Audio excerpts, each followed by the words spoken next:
Well, like I was telling everybody just a minute ago, I read the book. It took me several days, which usually don't happen, but when a book gets really interesting, I tend to slow down my reading. Yeah, that's understandable. But, from my vantage point, you covered everything, including ancient aliens, at least to some degree, up to modern day, UFOs and everything that goes in between. And you even touched bases on some of the religious grounds that was involved in it. But before we go into that, why don't we first let you tell everybody what got you interested in paranormal phenomena and specifically UFO-related material? Well, I started out getting more interested in paranormal phenomena and later on in UFOs.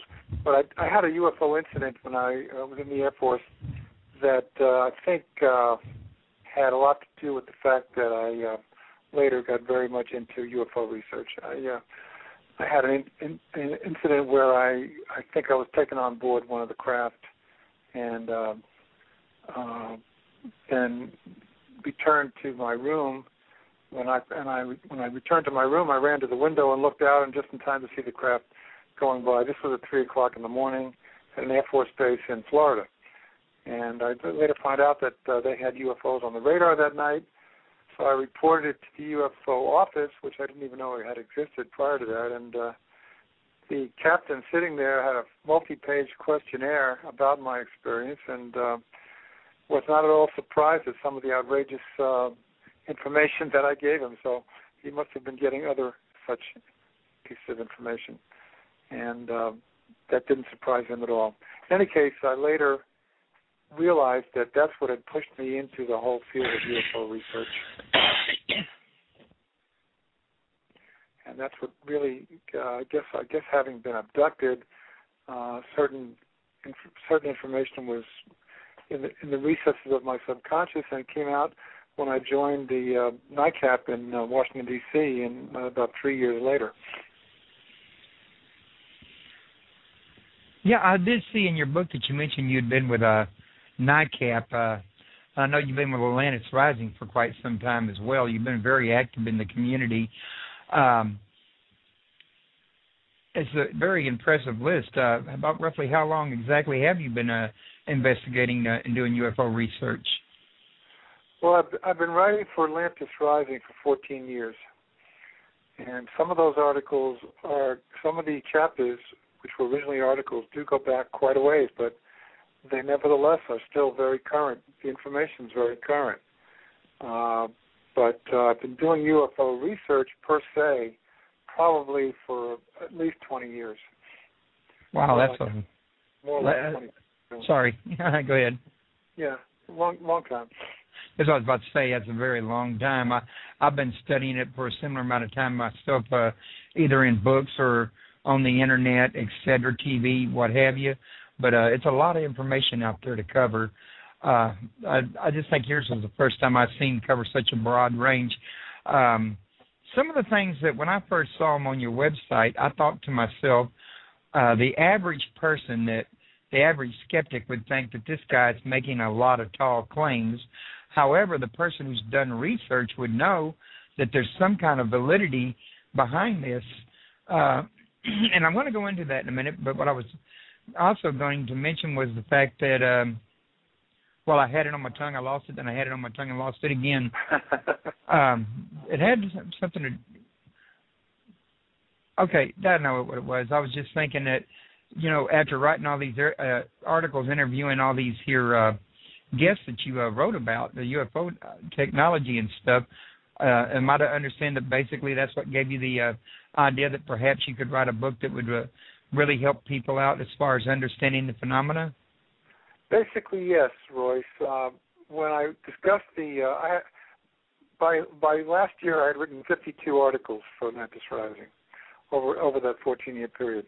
And when I discussed the book with the editor, with the publisher, Intertraditions, we both selected out 26 of those articles as being connected to UFO phenomenon and extraterrestrials that would form a book because they covered such a wide area. And it wasn't just a compendium of articles. it actually followed a narrative track. Yeah, it did. That was the amazing thing. Until you told me you did that off of articles, I would have thought that it was just like a whole research essay that you've been following over time. Well, kind of like Babylon 5 is told as one big, long story, in other words.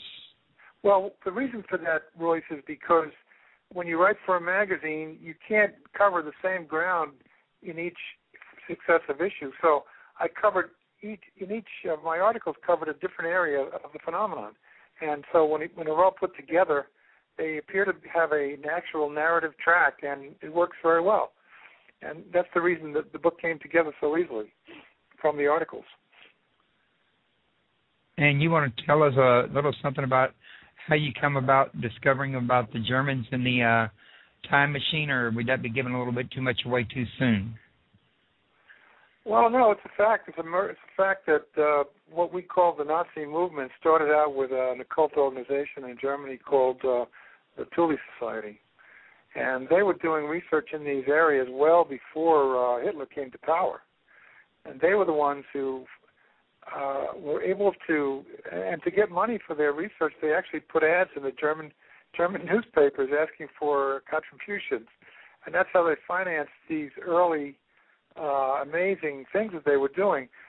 But it started out with some psychics in that organization contacting what they said was the Aldebaran star system. And they were in communication with extraterrestrials on that system. And they were able to get the information they needed to build the time machine from those psychics in communication with the extraterrestrials. And that early time machine, which was built as early as 1922, they buried it or sequestered it somewhere in the Black Forest. That research later surfaced in the United States at Montauk Point, when some ex-Nazi scientists were actually continuing their time machine research in the United States. So it didn't get buried. It just got put on hold for the duration of the war. Is what happened. So it's really actually somewhere accessible now, more than likely, just not real common public knowledge at this time. Well, it's getting more and more commonly known that the time machine research was being carried out at Montauk Point, Long Island, in the 40s and 50s, and right through the 60s at an underground base. And the scientists working there, some of them were ex-Nazis who had come over to the United States. So basically what happened is that the time machine research continued here after the war. Yeah, I read about the fact that a lot of the Germans, when the war was over, during Operation Paperclip, actually came over to America, and many of them ended up as NASA scientists. That's right. We cleaned up their papers. A lot of them were ex-Nazis, but what happened was the government just the CIA cleaned up those papers so that they didn't show any further Nazi affiliations. That holds true, by the way, for Werner von Braun himself, who did have a Nazi affiliation, but what the CIA did was just clean all that up so that we could use them in developing anti-gravity aircraft here in the United States. Which I think, personally, such a maneuver is a questionable thing to do. I mean, that's like leaving the red carpet wide open for them to do a repeat of the Holocaust over here in America later on down the road. Well, they were scientists, first and foremost. The fact that they were affiliated with the Nazi cause was because they were more or less forced to do that. They weren't necessarily believers in some of the Nazi ideas about racial genocide. They were just trying to do science, but their main concern was weaponry, and they weren't particularly interested in furthering the human condition. So they became very useful to our military and our intelligence people. Yeah, weren't they the same ones that was involved with the Philadelphia experiment? No, the Philadelphia experiment was totally United States project. Right, but I mean after they come over here. No, we had the top scientists, some of the top scientists in the world working on that, including Einstein, Nikola Tesla himself, even though he was in his 80s. We had Vannevar Bush was involved. Those people were definitely American scientists. They were not German. As far as I know, there were no German scientists working on that particular project, other than Einstein himself, who had come from Germany, but who was now an American citizen. Well, I know it's a confirmed fact that Hitler had his scientists, the same ones that you were mentioning from Project Paperclip, actually build a UFO, and he did have a working model. It wasn't, dashing off to the moon yet or anything like that. However, it was extremely high technology for the time, and technology that nobody would expect any of the countries to have, but yet he had it. They had working flying discs, if you want to call them flying discs or saucers, whatever, from 1937 on, and they were well developed, and some of them were exhibiting incredible speeds.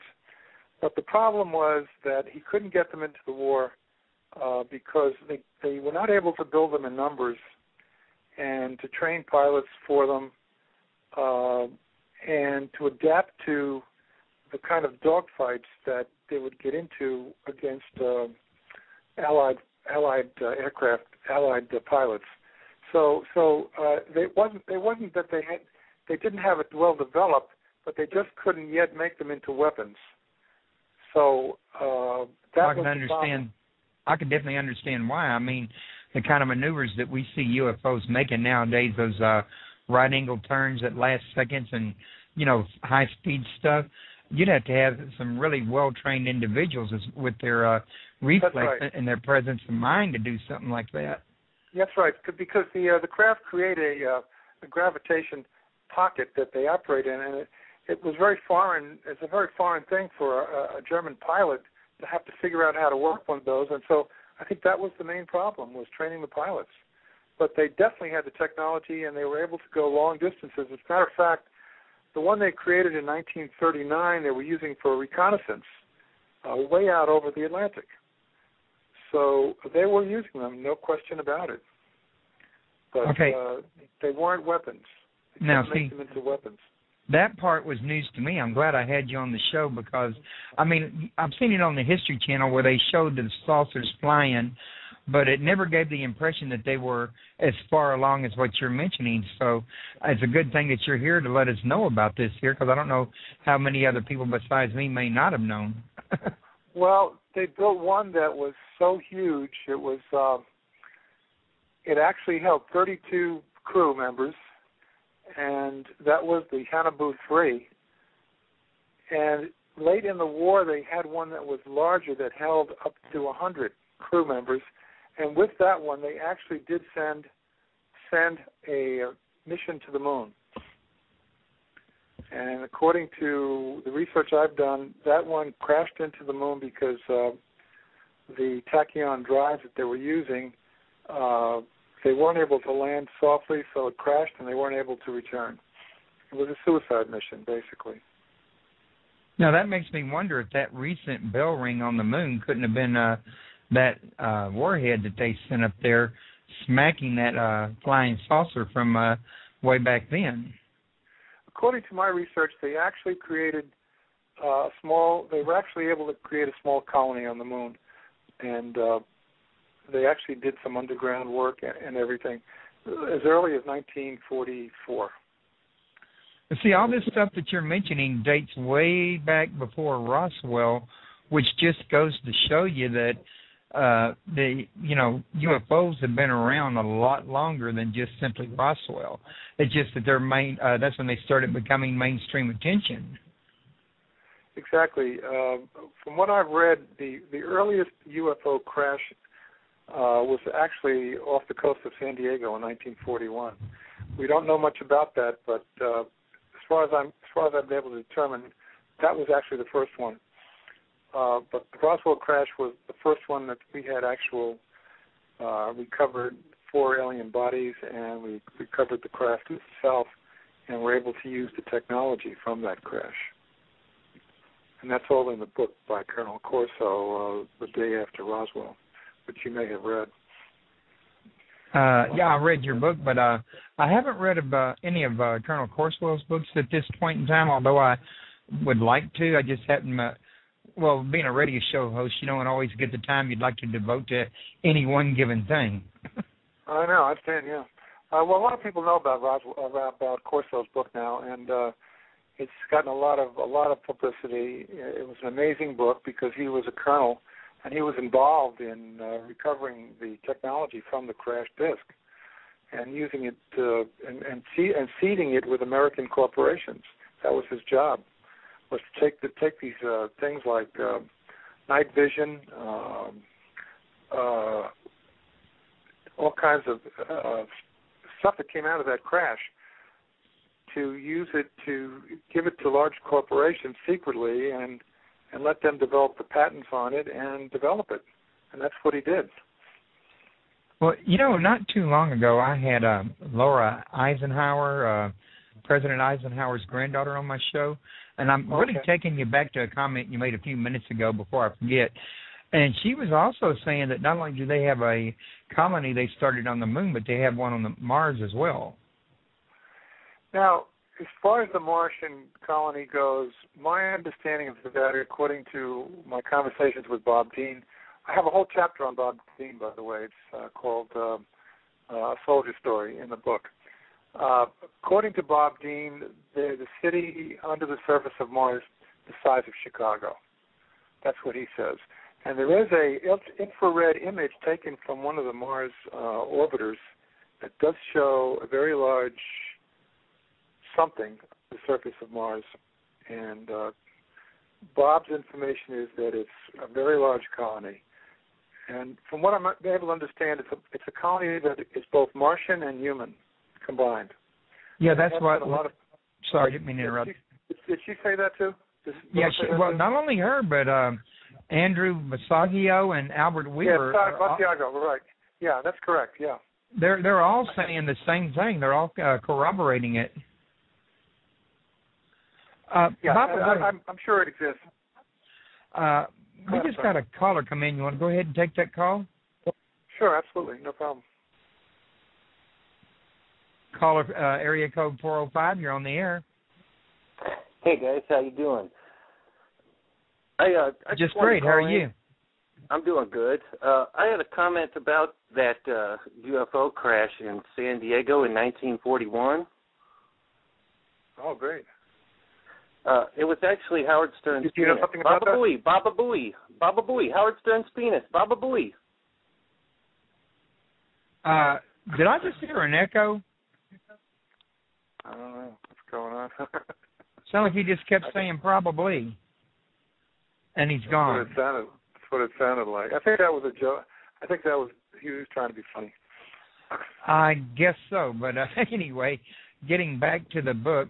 But yeah, you were right. All three of these people are, corroborating the story, and I know two of them myself, Laura and Albert. Albert's a lawyer, and Laura, we know she comes from President Eisenhower.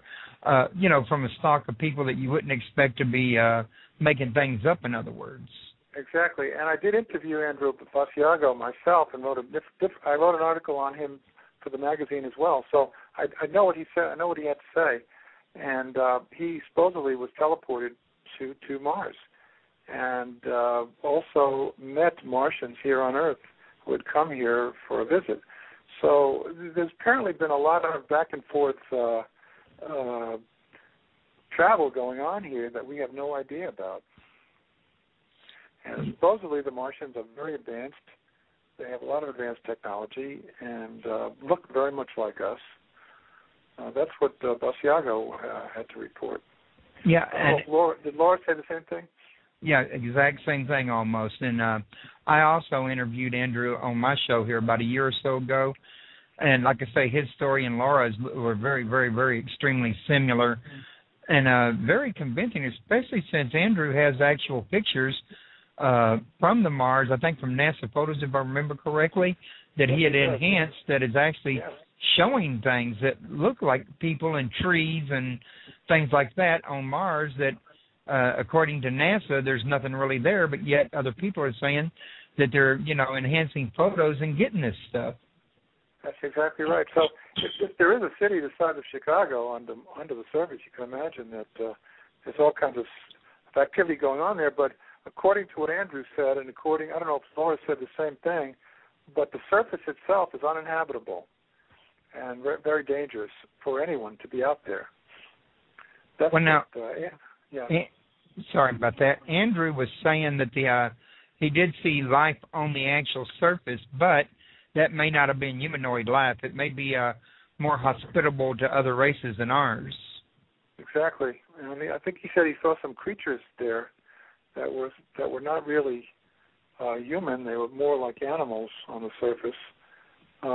That's all I recall in my interview with him. But so it's understandable why why the civilization is underground, that being the case.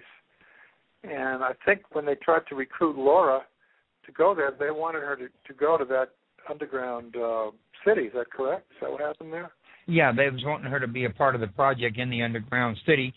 Why, I'm not exactly sure, but that was the general gist. She refused, right? Right. And that's probably why we don't know why, because, they don't never tell you why until they actually get you there. I know, exactly. So she must have had some communication with some intelligence agencies here to have gotten that invitation, I would imagine. I don't know her story, but that would be my guess. Yeah, that would be connected with the CIA in some way, shape, or form. And I think it's Richard Hoagland has also said something about seeing similar things on Moon. I'm not talking about just the face or the pyramids that are close to the face on Mars, but he had also, it was either from the Moon or from Mars, mentioned what looked like a crystal city. Well, I don't know much about the crystal city, but the underground civilization appears to be the size of a city. Did he say why? How did he come to the conclusion that it was crystalline?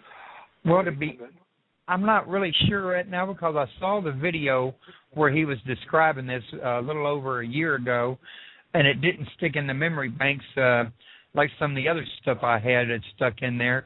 But it had to do with, and I think the reason it didn't stick in my memory is because, as you probably already well know, Richard Hoagland gets very scientific and technical in terms, and sometimes when people start doing that, I tend to have trouble processing it. Your eyes start to glaze over, huh? Something to that effect. I know the feeling. Yeah, Richard can get very technical, and I wrote an article about his theories of what was going on under Antarctica. That was also an article I wrote, but that wasn't suitable to put that into the book. But he also is postulating the existence of a city 2 miles under the ice on Antarctica. I don't know if you've talked to him about that or not. Hello? Hello? Okay, can you hear me now? Yeah, I can hear you now. Okay. I apologize for that. I accidentally hit my mute button while I was talking to you. Oh, okay. But yeah, it'd be my guess that there's something to this theory about the city on Antarctica because it's come from several sources now. Well, what happened was under the surface of Antarctica, 2 miles down, under 2 miles of ice, is a Lake Vostok, and the Russians have been drilling down there for many months now to get through the ice to get to that lake, because supposedly there is it's a warm water lake. And but then when they started sending missions over the surface and using thermal imagery, they were able to determine that there was something metallic on one shore of the lake. And Hoagland's theory is that those metallic structures were an ancient city, and that's his particular theory about that. But the Russians are getting very close now to getting down to the lake, according to what I read recently. You know, you got a one-up on me on that one. I hadn't heard about that. I'm glad you told me. It's always something that, you know, try to be up to date about. Well, it's field of ice to go through, you know. That's a lot of ice. Oh, I mean to tell you that's a lot of ice. Yeah.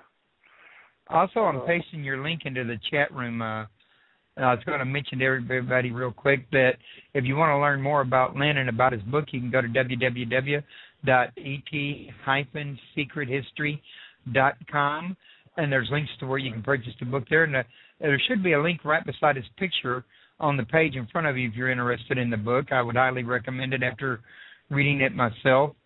And you can also get it in the Amazon or Barnes & Noble or the other major booksellers. Right, and the book is in the inventory of a lot of the bookstores too. They have it on hand. I know Barnes & Noble has it, and I know Borders has it, and so you can actually buy it at the bookstores themselves as well.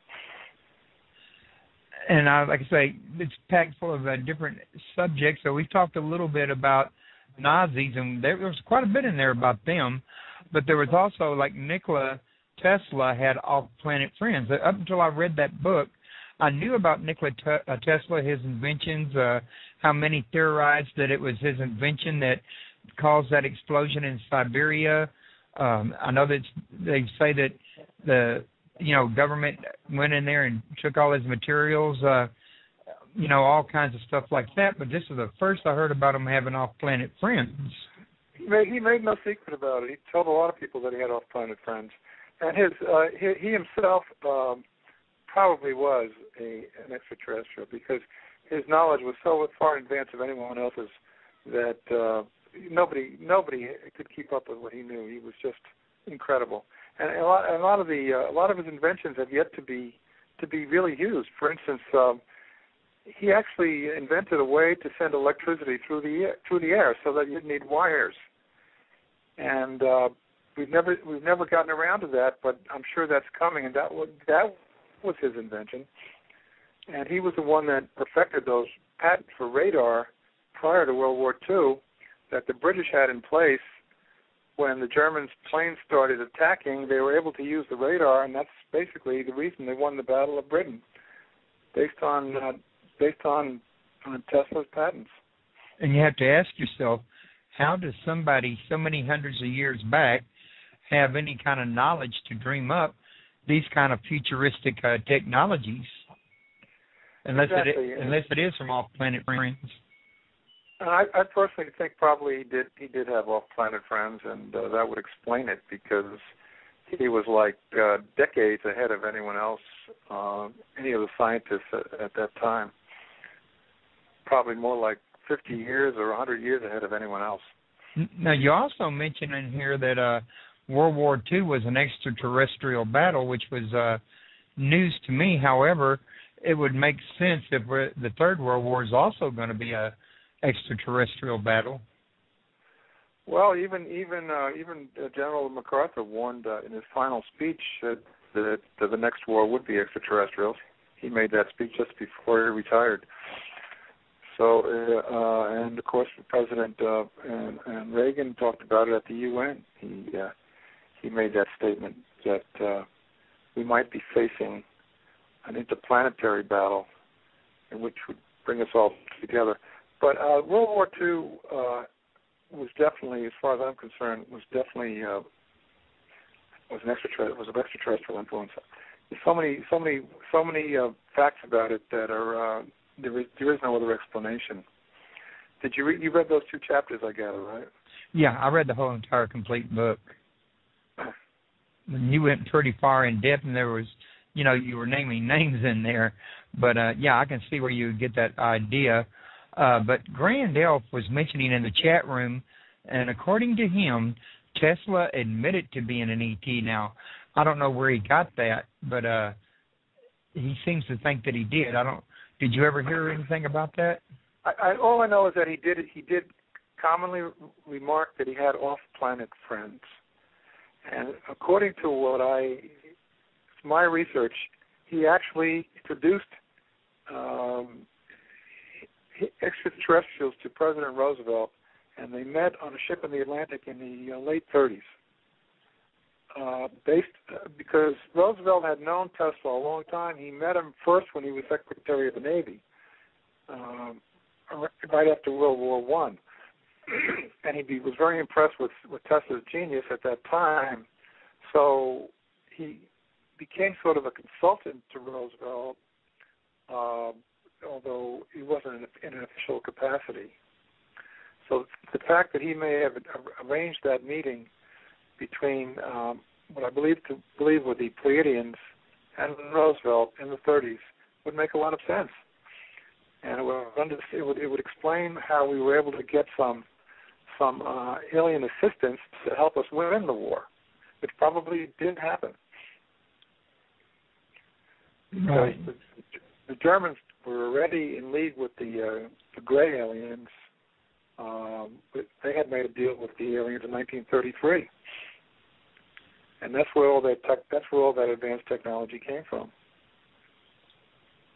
That's how they were able to build those anti-gravity aircraft so early in the game. Yeah, and as it stands right now, we really have very little, if any, clue just how far advanced technology is, because for many, many, many years now, since the 40s or even before, government and military has withheld, what inventions there have been, or a lot of them, that we don't get until some 20-odd years after it's actually, invented. Well, we were researching and developing anti-gravity aircraft in the 1950s. Yeah, and you mentioned that in your book, I noticed. Right, and that the evidence for that is now very clear. There's so many stories about it. I think I did a quote. I gave a quote in there by the head of one of the aerospace companies in the 50s who said we are now building anti-gravity aircraft. This was in the 1950s. Since that time, we've come a long way. So. Yeah, well, a lot further than what the public's being told. I can pretty well assure you that. Well, according to what Ben Rich said, do you know who Ben Rich was? No, I don't. No, I think you mentioned him in your book, but I don't think I've ever actually met him. Ben Rich was the president of the Skunk Works, the Lockheed Martin Skunk Works, which was the advanced technology division of Lockheed Martin.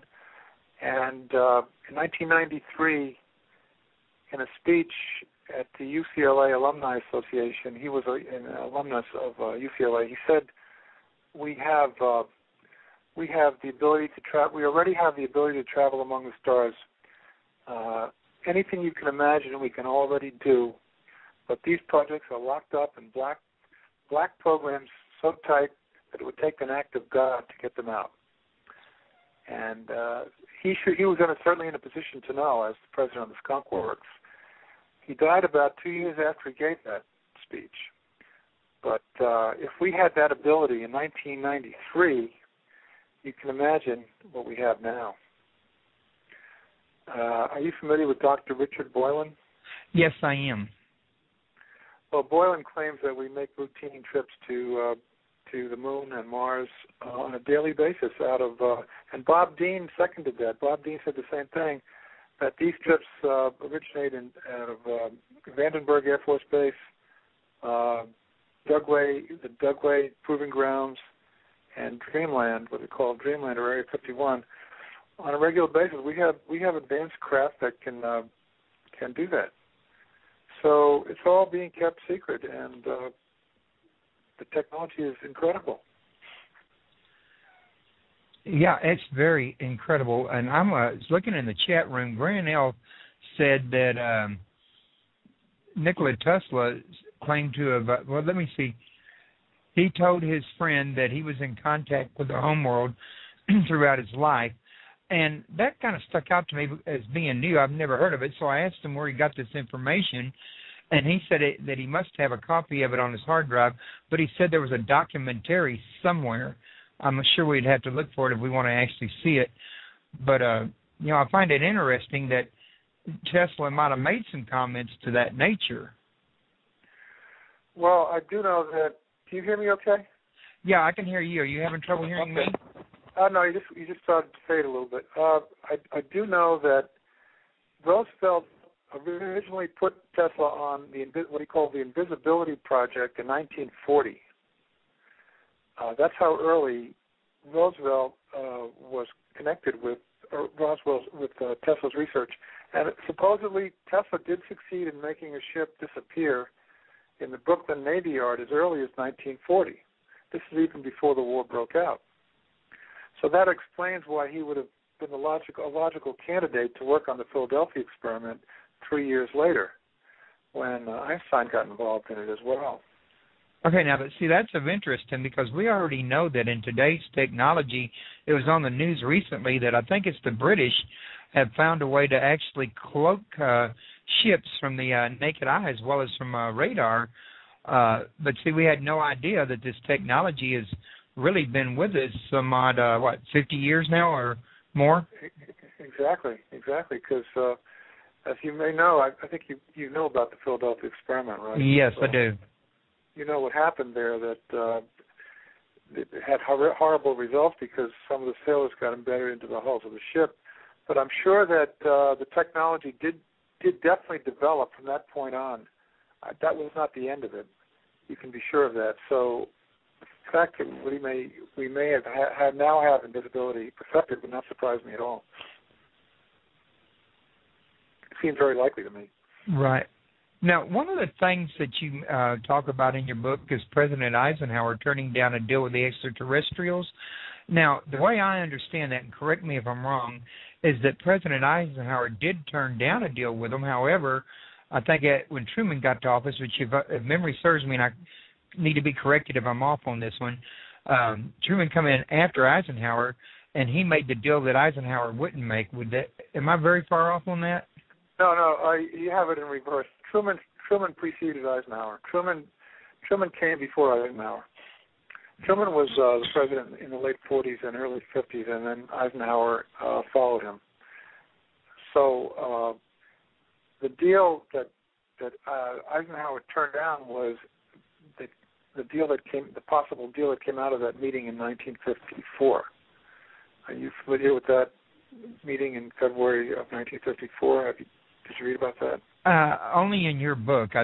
I never heard about it before that time because most of the things that I pick up is about Truman having made deals with extraterrestrials and how they met at the Wright. I want to say it's Wright Air Force Base or Wright Patterson Air Force Base, and there was some kind of a shootout there or something. I don't know if you probably heard of the same thing, but I'm probably getting the details wrong. Well, Truman knew about the aliens. He had to because that was why he created MJ-12 in the first place, because he knew that the alien craft had crashed at Roswell, and he knew about the other crashes. And so he created not only did he create the MJ-12, he also created the NSA, which came out of that event. And but it was Eisenhower who met with the aliens at Edwards Air Force Base, which was at that time known as Muroc Air Force Base, on February the 20th, 1954. Now, this meeting is now well documented. Michael Salla has written a lot about that meeting, and a lot of more information has come out of it. He met at that point with the Nordic or Pleiadian aliens at Edwards Air Force Base on that date, and they offered to help out with incredible new technology, but the deal was that we had to give up our nuclear weapons. They would only help us if we would turn towards more spiritual development and get away from nuclear weaponry. And that would be kind of a scary thought for me. It was scary, and generals advised him not to take the deal, and we didn't take the deal. But shortly thereafter, we did make a deal with the gray aliens. They didn't ask us to give up our nuclear weapons, so it was more palatable to the military. And the only thing they wanted was the ability to abduct people. And in return for that, they were willing to share some of their advanced technology. That arrangement was made, and that was in late 1954. It was sometime after he turned down the original deal in February of 1954. And according to what is the common knowledge now is that we agreed to let them abduct a limited number of people and to do medical experimentation or medical examinations, and in return they would help us with our anti-gravity technology. Which they have kept their end of the bargain, but still, it's kind of like a bargain with the devil, if you ask me. Guess who's getting the better end of the deal? Well, they broke the deal about a year later when they started abducting people in the millions. They said it was going to be a limited number, and it turned out to be thousands of people all over the country, and they started implanting things, using them as guinea pigs for various experiments, and using them also to create a hybrid race. Which is so they can continue their species since they're dying out. Well, that's my understanding, and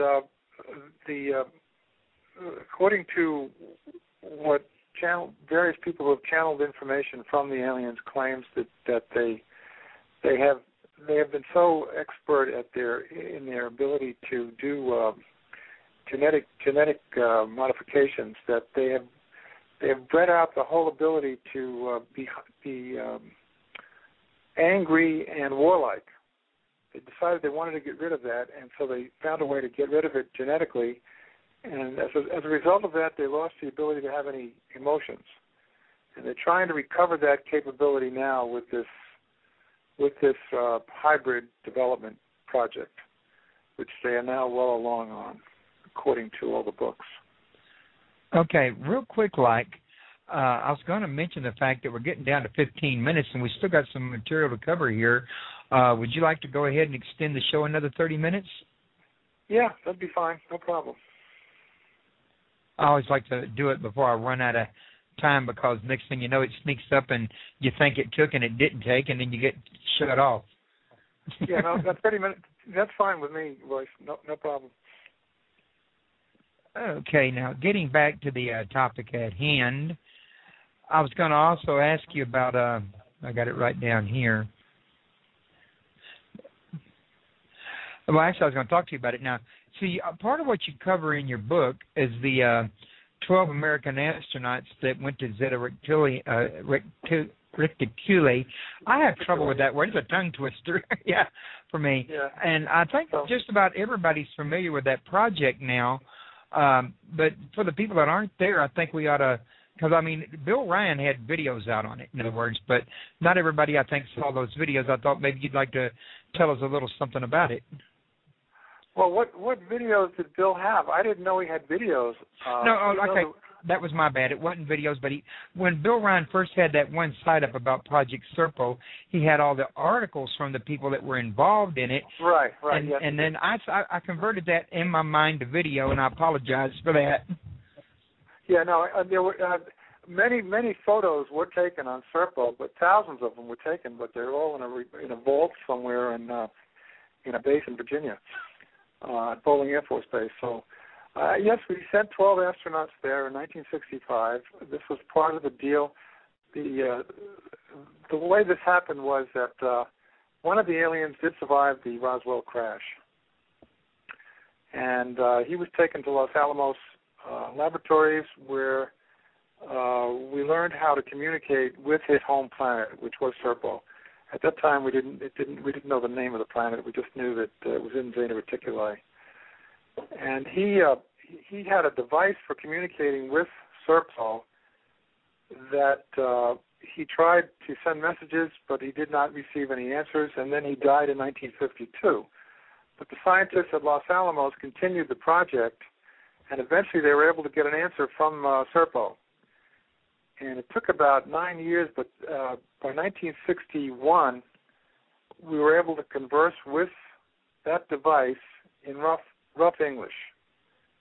And at that time, it was arranged that they would send another ship here to pick up the 11 dead. Basically, the purpose of that trip would be to pick up the 11 dead aliens that had been involved in the crashes in New Mexico. But then, by that time, President Kennedy was in office, and he was told about it. And he said that he wanted to actually turn it into an exchange program. Rather than just have them come here and pick up their dead compatriots, we would also send back with that ship an exchange program, and we would keep one of their people here. And that's exactly what happened. Now, as I understand it, some of our people actually died over there. We sent 12 people, according to Bill Ryan's information, which came from somebody called Anonymous. I think you know that, right? Right. This person called Anonymous had been a defense intelligence agency person who was involved in the program and who decided to release it in 2005. And Bill Ryan was the means he set up the website for that. But we sent 12. Originally, we sent 12 people, 10 men and 2 women, who went through some incredible training. And 2 of them died, and 2 of them decided to remain on Serpo. So only 8 returned. And they returned in 13 years later, in 1978. Yeah, and one of the things to note here is that there is more than one extraterrestrial race out there, and have been from the very beginning. Even Zachariah Sitchin, when he talks about the Anunnaki, is not saying that the Anunnaki is a single race. He's talking about, well, the word actually means for those who descended from the heavens, which could be any number of different races. And, you know, there was also even the Agigi in his time, back then. So, you know, it helps to understand that there's more than one race, and they have more than one goal. Exactly right, Royce, and that's a very important point to make, because the military keeps these different races compartmentalized, and one group does not know about what the other one is doing. For instance, the Serpo aliens, that project was a whole different project than there were 3 other races that we're dealing with, according to Bob Dean. According to Bob, they were dealing with 4 different races, and maybe even more. So one contingent in the military is not telling another contingent, perhaps in the intelligence community, who we are dealing with, and they don't know that. Now, that is true. Also, I was just looking at your thing here, and it reminded me of something. I saw in here you also, and I read it in your book, talk about the Iraq war, trying to get control of the Stargate. It just so happens that me and a friend of mine had a talk about that just a 3 years back, because she was talking about, at the time they thought they had found Gilgamesh's grave, and there was a big to-do going on over that, because Iraq did not want America digging around that grave, and she was speculating that there was Stargate technology hidden close to Gilgamesh's, grave. Is that the same thing that you're talking about here? Right. What was she basing that speculation on? What information did she have? Well, actually, she was just speculating based on theory alone. Why she had come to the conclusion of attaching it to Gilgamesh's grave, I have no clue. We'd done some Googling at the time and wasn't able to really find anything on it, and that's why I was thinking maybe perhaps you might have known something about it. Well, did they actually know where the grave of Gilgamesh is located? Have they found it? Well, yeah, it seems to me like at the time me and her talked about it, we were reading the news articles about our people over there at the time. There was me and her were talking about the fact they were looting the museums and stealing artifacts and stuff that, we would like to have, and they're no longer there for our accessing. But that's when she started talking about the Stargate technology. Now, I've had William Henry on my show, and we discussed Stargate technology as well in the same area. Yeah, William knows a lot about it, and I quote him in my book. Yes, you did. But the one that wrote mostly about it was Michael Salla. And in my interview with Michael, which is where that particular chapter came from, I think it's chapter 10 or 12, I can't remember, was that he was the first one to make that deduction that we actually invaded Iraq to get our hands on that Stargate. And according to William Henry, the Stargate would be near the city of Uruk, U-R-U-K, which is near Gilgamesh's grave. That's exactly right. So that's why you were wondering where she got her idea, which I still never figured. Me and her lost contact because she dropped off the internet. Well, it makes sense that we were in a hurry to get there that had nothing to do with oil. There seemed to be an urgency involved in getting this invasion underway at that particular time, even though we already knew there were no weapons of mass destruction there. So that on top of the fact that the museum, which is one of the most ancient, has some of the most ancient artifacts in the entire world were in that museum in Baghdad, and that the fact that the U.S. Marines allowed that looting to take place is very suspicious. That's what we were talking about. That right there. Right. They allowed the looting to take place, and the looting was carried out in a very organized manner over a 4-day period, during which the Marines sort of stood down and let it happen. So it all seems to come together that they were looking for something specific in the museum, and according to what I've been able to determine, they found some of these ancient scrolls that go back to, I think it was like 3,000 years at least. And on those scrolls were depicted various scenes, and I think that possibly we came to the conclusion that we would find out something about the Stargate from those scrolls. And that may be the reason that it was permitted to sort of loot the museum and get that information. There wouldn't be any other reason for the Marines allowing that looting to take place. It would seem to me that they would have known how valuable all of those artifacts were at that time, and it's incredible if that would have been allowed otherwise, if they didn't have some sort of plan in mind. Yeah, I think you're right about that. It makes sense to me that there had to be a ulterior motive, or you might call it a hidden agenda, because the oil thing was not. I mean, let's face it, we've been around for how many thousands of years without going over there trying to take over and have a war for oil, like some claim. Americans wouldn't wait that long. Exactly, yeah. And since, the whole weapons of mass destruction thing turned out to be a farce, there had to be some other reason, and this Stargate thing that Michael Salla and William Henry discussed makes the most sense to me. Yeah, it makes a lot of sense to me, too. Now, I don't know if you ever read that William Henry's work on that. He had an article on his website for a while titled Blue Apples, in which he talks a lot about these Stargates. Well, I know William very well. I've been with him in many conferences, and I did listen to his conference on that subject at the International UFO Congress. So, and Michael Salla quotes him extensively in his article. I think that he is onto something for sure. He's done a lot of research, and he knows what he's doing. He knows what he's talking about. Which, if there is a Stargate, we don't know if they've uncovered it yet or not, but whichever country or nation actually gets that Stargate is going to have an actual edge over all the rest, which would be a good reason to go to war.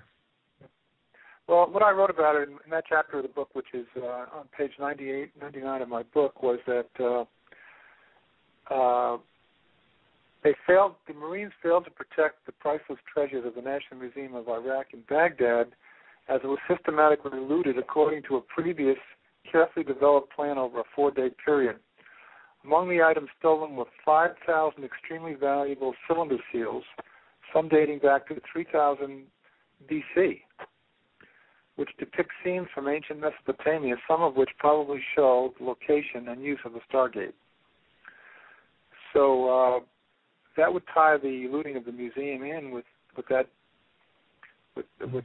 goal to take charge of the Stargate. And according to Sala, that's probably what happened. Yeah, and mentioning Michael Sala like you've done 2 or 3 times now, I thought I'd mention to everybody out there that if y'all want to learn more about Michael Sala, he's got his own website, www.exopolitics.com, and he also has a Yahoo group called Prepared for Contact, and he posts to that group regularly. Yeah, Michael is way ahead. Michael's done a lot of research, and I would strongly recommend that people start reading some of his stuff because it's his book on exopolitics is probably the best source. Well, I actually invited him to my show once, and he was going to come, and the night came for the show, and we had some kind of technical difficulty going on, and we was going to reschedule it, and then somehow me and him lost contact. Oh, okay. Well, that's too bad because he's really he's right in the middle of the whole exopolitics thing, and he was the one that developed the term to begin with, exopolitics. Which I've been to his website, and I've read a lot of his material, and he does talk about the fact that a lot of the reason why we don't know more about extraterrestrials is because of political gain. Well, now, since you interviewed Andrew Belciago, then you must have talked to him about the fact that didn't he mention the fact that they had developed the Stargate in New Mexico? Did he mention that? No, I don't think that came up, but I'd be surprised at it not doing it. I have to go back and re-listen. This is well over a year ago, but I don't remember him mentioning a Stargate in New Mexico, but I do remember him talking about a Stargate or about Stargate technology, and I think he said that you could use a Stargate to go from planet Earth to the moon. I mean, not the moon, but Mars. Yeah, he did mention that. That's right. And so he did talk about it as in the context of it being not only a way to get from one place to another, but also a time machine, that it could be used to travel back in time. So, and he also, there's some videos on the web if you want to Google his name, in which he's done lectures on this and put them on videotape for anybody that wants to look for them. I don't have any available right now, although I did watch them. At least 1 or 2 of them. I didn't actually bookmark them at the time, and I'm wishing now I had them. Well, I don't think, in my opinion, I don't think there's any doubt of the fact that Stargate technology is the only explanation of how extraterrestrials can cross billions of miles of space so quickly. It would be the only way that it can happen is to go through a Stargate, which is an interdimensional device, really. No. So I have no doubt that Stargate technology itself does exist. So the fact that an ancient one may exist in Iraq would not be surprising at all. Well, actually, I would expect one to be there simply because that's where first contact was made, according to Sitchin. Exactly right. And supposedly there is also a Stargate at Giza, from what I've been able to determine. I read somewhere that it's suspected there's a starship or a UFO underneath the Giza plateau. Yeah, I think I heard that too, but I can't remember where I heard it. But the Giza Stargate, who was it that mentioned the fact that, was it William Henry that said there was probably a Stargate at Giza? He may have been the one. I can't remember. I don't remember him mentioning it to me, but that doesn't mean that he doesn't know about one. It could be that the topic just never came up. Right. So the movie was not that far out of whack. The movie took some liberties with the Stargate idea, but nevertheless, I think basically whoever made the movie knew more about it than they were willing to admit. Yeah, I would agree. I actually saw the movie Stargate Atlantis, and it seemed to me like it was almost like a remake of what happened 3,000. Actually, how long ago was that before Noah's flood? 3,000 or more years ago? 4,000 years ago? Supposedly, yeah. I'm not sure about exactly when, but it was. According to David Flynn, the aliens first landed on Mount Herman. Yes. And matter of fact, they landed close to the Jordan River. I think Mount Herman is close to the Mount Herman, if I'm not mistaken, and that Jordan stands for the place of descent because extraterrestrials descended there during the days of Jared. Have you read about that? Yeah, I did a chapter in the book on David Flynn's theories of the fact that that's where they first landed was at Mount Herman, and that was I think Flynn said it was around 3,000 or 4,000 BC, as I recall. Which would put us back to the time of about David Flynn. I mean, not David Flynn, Jared, in other words. I'm sorry. Yeah. The chapter in the book that covers that is the one on the fact that Roswell was a watershed event in American history, and it was he was the one that gave that lecture on that. It's called the Roswell and America's Destiny, which is chapter 5 in the book. Now, also, one of the things that you mentioned in your book was that we're helping the Martians develop a glass-enclosed city, which I think would go back to what I was mentioning earlier about Richard Hoagland saying either on Mars or on the moon, seeing a crystal or glass and crystal could look a lot alike. Well, I didn't know that. I didn't know he had said that, but that does make a lot of sense. I based my theory about that on the fact that we had built this Biosphere 2 in Arizona as a means of was sort of a test project for creating that a glass enclosed city on the surface of Mars, because the purpose of that whole project. Are you familiar with Biosphere 2? Am I familiar with what now? Biosphere 2? I don't think so. Okay. Did you read that chapter about the glass city on Mars, chapter 7 of the book? Yeah, I did, and I don't remember exactly mentioning. Of course, I'm having a little trouble making out the word that you used. It sounded like Glass City 2 or something? Biosphere. Biosphere, okay, yeah. Now, I remember that because you mentioned that there were actually 2 biospheres in your book in this chapter. Well, they called it Biosphere 2 because they claimed that Biosphere 1 was the Earth itself. So they named it Biosphere 2 to be a small miniature version of all of the different ecologies on the planet's surface. And under that glass roof in Arizona, they had 5 different ecologies. They had a desert, they had a coral reef, they had an ocean, they had all of that under one roof. And the purpose of it was to see if the 5 could interact, and if the 4 people that were sealed up in that could live there for 2 years without any external assistance.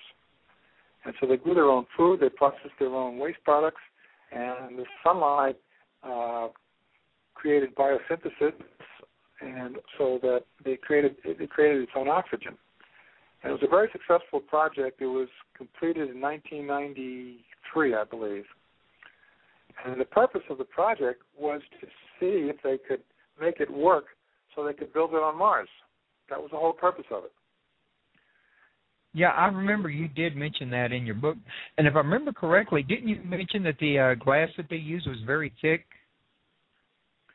They used a sandwich. They used a plastic film sandwiched between 2 different panes of glass, so that make certain that there could not be any leaks. And it's a geodesic design. Each of those panels was about 5 feet square. 5 feet. It was not actually square. It was actually triangular. And they just snapped them together to make the to make the roof, to make the whole project. So it seems to me that if they could use their snap together technology here, it would be easy to transport those panels to another planet and snap them together there. And that's probably why they did it that way. Yeah, that would be the most sensible idea if you ask me. Easy transportation like that. But it's a pretty amazing thing that stuff's going on right here underneath our noses and nobody knows about it. Well, the person that financed that project was Ed Bass, whose father made his fortune in Texas oil. And Bass at that time was probably worth $800 million. And he financed the entire project with his own money, roughly $200 million to build that city, that project in near Tucson. It's actually in the town of Oracle, Arizona. Is that city still there? Still there, but now it's turned into a tourist attraction. It's no longer being used. It's no longer being used for scientific purposes. The University of Arizona took it over about 4 years ago, and they were trying to use it to continue to do the research, but it got to be too expensive, so I think they just let it go, and now it's more or less of a tourist attraction. But it was just named one of the 50 man-made and natural wonders of the world by Time Life Books. This was just a few years ago, because of the fact that the design of this thing was so ingenious. The fact that it actually was breathing in air and forcing it out again, using these huge, massive domes. As the air heated up inside the structure, it would expand and push these things down, and then as at nighttime, they would go up again. So there was a breathing process taking place, and it was an amazing structure. And it's still there. People to go and see. Now, what I was mentioning earlier that you weren't familiar with was, I think, a video that I remember seeing on Google. So my memory could be bad on that, but it seems like I remember seeing a video where Hoagland was talking about this here Crystal City or Crystal Palace that he had found up there, or that he saw in the pictures of the place. So you might try Googling Richard Hoagland in that, and you might be able to find the same video I found. Now, when did he say that he found that? Remember the time? I don't remember when the movie was actually made or the video, but I know that I think if I remember correctly, I saw it about roughly a year and a half ago, and he was showing in the actual video the different slots of pictures taken from the moon, I think I remember correctly, and how if you look right at, you can see the distortion when they're looking out in space versus looking out in space through a glass or something to that nature. It's been a long time, but I seem to remember seeing this video on Google Videos. Now, was this taken from an orbiting craft over the surface of Mars, or who took the picture? I want to say, if memory serves, because again, this was a little over a year ago, that this was taken from the surface by the astronauts, and I forget which astronauts it was. Oh, it was actually taken on the surface. So there was like a city glinting they could actually see it while they were on the surface of Mars? Well, I think they were taking pictures, like in the distance, and he saw this here. He was, according to him in the pictures, he was making out this kind of anomaly from the distance. So I don't think it's like they were right smack in front of it saying, oh, here's a city, let's take a picture of it. I think it's more like something that was, snapped in the distance that, they didn't know they actually caught until he actually saw the video himself or the footage, whatever, and that's what he thinks he sees in it. Well, the Biosphere 2 was built in 1987, and the astronauts were sealed, we call them bionauts, really. They were sealed inside it in 1991, and they stayed in there for 2 years until 1993. So the technology was pretty much perfected by 1993. If they did build a similar project on the surface of Mars, it could have been done as long ago as perhaps 94, 95, which was, 15 years ago. So the astronauts, of course, were there well after that, weren't they? They were there much after that, weren't they? I'm not sure. I have not kept up with the moon trips or the Mars trips as well as I should have, and to be honest with you, I don't do dates really, really great. Okay, but it makes sense that if they did have the technology for building that glass enclosed city perfected as long ago as 1995, they had a prototype which could easily have been adapted to construction on Mars after that. The question is, of course, how did they get all the equipment there? And that would have had to be done, very secretly. Well, yeah. But it wouldn't surprise me at all if they had succeeded in building a similar structure on the surface of Mars after 1992. Well, the thing about that is, even though it wouldn't surprise me, is doesn't it beg the question why they had to keep it a secret? Well, they didn't want anyone to know that we were on Mars, that we had a colony there. Right, but that's and I gather that. But what I'm saying is, why would it make a difference? I mean, you would think that, hey, big scientific breakthrough, they're terraforming Mars or they're colonizing Mars. Let's brag about it and let the world know. Why would they not want to tell everybody that they're doing this? I mean, it seems like there must be an agenda, in other words. If they gave that away, they would have to give away a lot of other information they didn't want to give away. I think when you interviewed Andrew Basiago, did he discuss that with you about the secrecy and why the teleportation project was kept so secret? According to what he told me, it was a CIA project all the way, and they had their reasons for keeping it secret. I'm not sure about what they were. Yeah, I'm not sure what they were either. Now, he wasn't able to give me any reason for why they were keeping things a secret. So, of course, now what did Laura Eisenhower say about this whole thing? What did she say about it?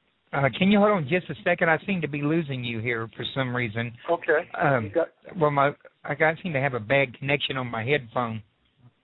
Okay. And your voice dropped down way low all of a sudden. But I didn't talk to Laura about the actual city thing or idea or the biospheres on there, but she mentioned that they were actually trying to recruit certain people who I think, if I remember correctly, were from certain bloodlines to actually go up there for research work or other forms of work. Did she tell you how they expected to get those people to Mars? Actually, I think she did mention that they were using some kind of transporter technology. I'd have to go back and replay the tape, but if memory serves, I think that's what she mentioned. And I think Basagio mentioned that they did have some kind of transporter technology at the time. Yeah, he said they had teleportation. So that would be the reason why they would keep it secret. Then they didn't want anyone to know that we had this technology. Evidently, that would be my guess. Which, if you go letting everybody know, even in your own country, what technology you got, well, then you're also letting people in other countries that you may not be so friendly with know because, well, America is a multicultural nation. Exactly. And so the military likes to play these cards very close to its vest for some reason that we don't know. And, of course, that's really the whole big problem today is, why aren't they disclosing this information? That's what everybody wants to know. Why can't we get disclosure? And if we got disclosure, they'd have to admit to all this incredible technology. And I don't think they want that. I don't think they want anyone to know that we have this kind of technology. Well, I think that's part of the reason. But recently I had Richard Lawrence on, and he talks about the fact that one of the reasons why they don't want to give us the extraterrestrials don't want to give us too much information about technology is because, at least with the peaceful extraterrestrial races, They know that the technology would be used for war and might even be turned against them at a future point.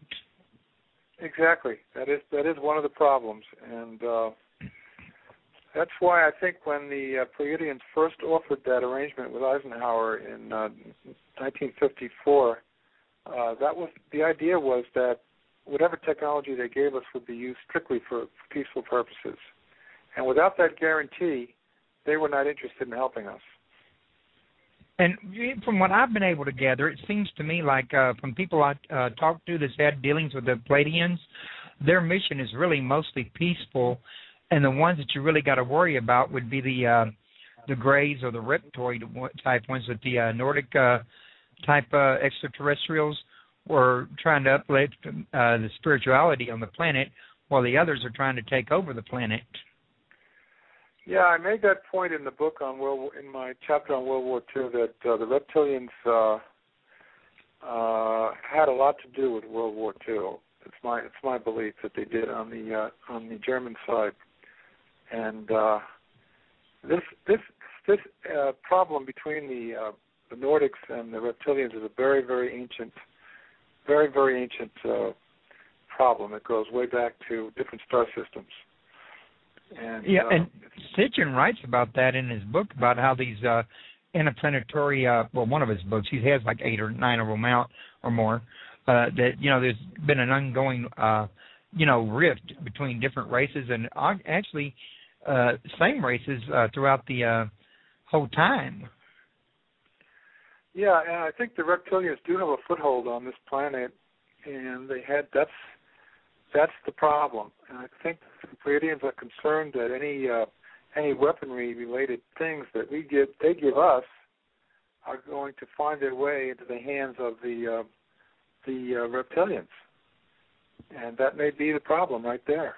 They don't want that to happen. Well, I can understand why they would think that, because, like I say, everything's so interconnected, especially here in America, with all the different cultures in one consolidated area that has family way overseas or wherever their homeland is that can, just deliver messages to family. Well, they could get around in a hurry, and the next thing you know, the tables can turn. Exactly. Have you done any interviews with people who talked about the Illuminati at all? Not yet, I haven't, although I've read quite a bit about the Illuminati, and to be quite honest with you, Lynn, I don't know what your position on that is, but from my perspective, I don't believe everything that I read about the Illuminati and the Freemasons. I don't necessarily think that they were originally always the same group. I think that the Illuminati might have later on infiltrated the Masons, but I don't think that they were originally a part of them, in other words. Well, I think there is a connection between I think David Icke is right that there is a connection between the reptilians and the Illuminati. And since the Illuminati are basically running things on this planet, then indirectly they are dealing with reptilians. I don't know what your opinion is about David Icke, or whether or not you agree with what he says, but I think there's a lot there that needs to be explored. Well, to be honest with you about David Icke, I think he's done some excellent research, and he covers a lot of vast materials, and I think he gets a lot of flack that he shouldn't be getting, just based on the fact that he talks a lot about shapeshifters. A lot of people are like, well, that's just wild, that's impossible, and he's making that up. But do they really know that he's just making that up? I mean, or is they just saying that he must be because they don't see how it can be possible, in other words? Well, I do get into that in the book. I talk about the fact that the reptilians have the ability to put an image in your mind that completely changes how you view them. In other words, you're not seeing them as they really are. They have put something else into your mind because they are experts at mind control. That seems to be something that they have perfected, so that you may be talking to somebody you think is human, and really they're not. They're really, because that's what you're seeing. you're really talking to somebody that may have a reptilian form. I think that's what David Icke was talking about. I remember you mentioned that in your book, and I thought to myself that was a little different take from David Icke, that these people were actually morphing. I remember him, from what I read on his videos that I saw, was that they were actually morphing into, whereas your video take is that it could be just an impression in the mind, a thought projection. It's a form of mind control.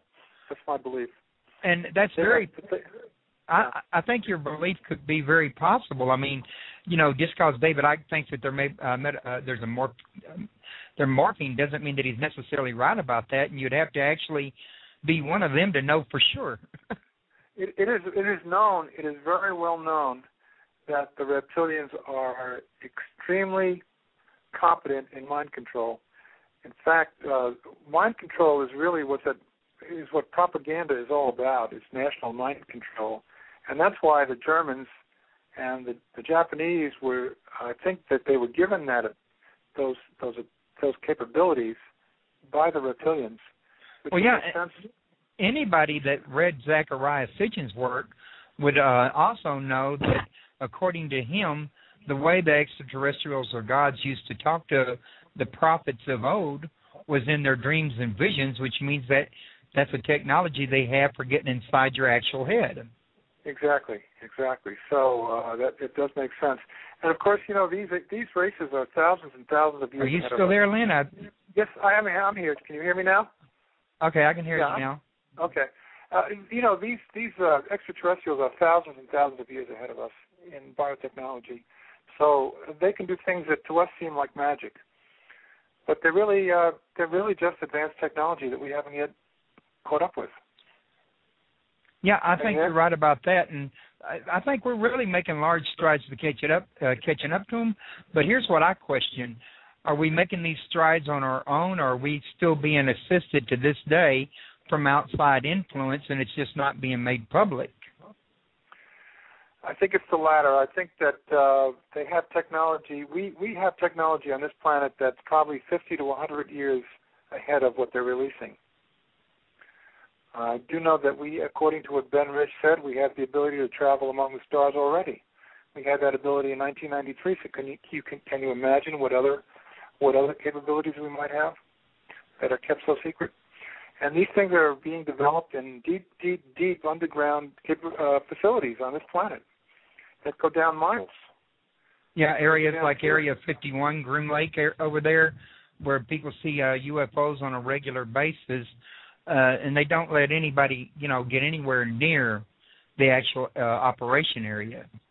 Right. According to Dr. Michael Wolff, who wrote the book, The Catches of Heaven, the area under Area 51 is the size of Rhode Island. There are like 30 levels down there. It's huge. It's massive. So there's all kinds of developmental work going on down there that's jointly human alien that we'll never hear about. We will never hear about it. Richard Lawrence, in his book, The ET Message, I think it's called, and I might be wrong about that title. It's been a while since I read his book.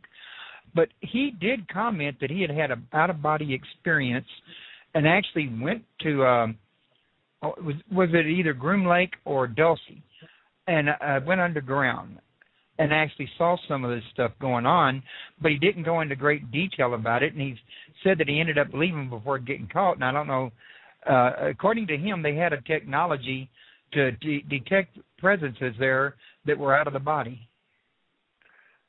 Well, that wouldn't surprise me at all, because we do know that the aliens have that ability on their spaceships. I think it was Bud Hopkins or some of the people who have written on the abduction phenomenon have made comments about that they can detect an out-of-the-body presence, which is incredible. It's remarkable. It doesn't sound like it's that far of a jump from actually taking a picture of your aura, which they've been doing for years. Exactly. Yeah, exactly. Kirlian photography. So I wouldn't be surprised at all. they had that capability. Which means that they would probably also have a technology for actually having a way to visually detect thought forms, is what I'm thinking. Well, I don't know about thought forms, but certainly an astral body could show up on certain equipment, I would think, because it is an energy form, right? Right. There's an energy there. So I wouldn't be surprised if they could detect that. I don't know, but thought forms is a whole different ballgame, I think. What you think? You might be right about that. And it's just an idea that just came to me. I'm not even sure I'm right about it, to be honest with you. But I do know they are. I know the aliens are using thought to actually control their craft. That even Corso talked about. And supposedly we already are way down the road on that too. We're developing that even now. That ability to control, to actually control the craft using your thoughts. Yeah, and they would actually have to, if you ask me, in my opinion, use thoughts to maneuver rather than the body parts to make maneuvers like they do in UFOs today, because let's face it, the body just can't keep up with things that fast and maneuver that fast if it has to process from the brain to the body parts. Exactly. And supposedly we're already scientifically, we're already developing that capability. With handicapped people, we're developing the ability that they can control a computer. They now have the ability to control a computer with their thoughts. And so that technology is well advanced right here on Earth. Yeah, it really is. And I saw a video not long ago, if I could remember who it was. And why I'm losing all this information I used to retain, I don't know. But today I seem to be having an off day with my memory. But I do seem to remember a guy talking about being able to use your fingers to form a screen on a wall that you could use like a computer screen or a TV screen and get on the internet and stuff. I know that there's been talk about using thought forms to actually surf the internet too. Yeah, and I think it was on the Ancient Aliens. Have you been watching the Ancient Aliens program on? Yes, I have. I've had Giorgio Tsoukalos on, and we talked about that. Oh, you had him on? Oh, great. Yeah, he knows a lot about that stuff. I think that was mentioned in one of his programs. The fact that they were using thought to develop to actually run spacecraft. I don't know if it was him or somebody else, but I remember seeing it. I thought I saw it on that show. I saw so far all the episodes, and I think you're right. I think he did make comment on it. They covered so much technology on it, and he's had some, oh, goodness, the first thing he had out was 5 episodes at 2 hours apiece, and then this latest sequel to the thing was 1 hour episodes, 10 episodes altogether. So you've got a grand total of 15 episodes that build into 20 hours worth of, research on this whole collection. Yeah, and it's amazing stuff too. It's really amazing stuff. He's really done a good job with that. From underwater cities to stuff in Peru. I mean, they really covered the globe. It's amazing. It's an amazing set of shows. Yeah, and, I think a lot of people aren't aware of the fact that, and I've mentioned this on my show before, that, you wouldn't have religion today, any of the religions, if it didn't have a basis in knowledge brought from extraterrestrials. Well, that's my belief, too. I do think that a lot of religion has come from that source. It makes sense to me. There's so much in the Old Testament that seems to connect up with ETs, as Hitchin, I think, pointed out. So many of the religions seem to have their sources in fantastic miracles that if we would look at today, we wouldn't call them miracles at all. We just call them advanced science that seem to have started so many of these religions. And I think that's where we got our start of religion. It was most likely, if I understand Sitchin correctly, and if he is correct, Enki being the one that wanted to bring knowledge to us where Enlil didn't want us to have it, was Enki was the one that probably brought us the Hermetic traditions, which is what all technology and all religion, I think, is built upon. That's where they got their start in alchemy at. Well, I've been reading that religion basically has been a divisive kind of influence. It's kept a lot of us at each other's throats instead of bringing us together. So it may be that was the original intention, was to do that. That's the reason we have so many different religions, because religion has really been one of the main reasons that we have gone to war in the past. Well, I think I would agree with you on that partly, but, and I'm an honest type of person. I don't always agree with my guests, and I'm usually pretty public if I have doubts of it, so that's just me being an honest person. I guess you might call me a redneck side of my nature. But I can see where you're coming from on that, but I think from my perspective, after what I have read about it, that originally religion was not meant to be a thing to divide, but a thing to help understand nature and I agree with you. However, I think it got infiltrated later on and got distorted, and it became a tool of division. Exactly. That's exactly what happened. I do agree. I think originally it was meant to be a spiritually elevating influence. That's after 5 or 6 different religions on the planet had developed. They became at odds over small little matters.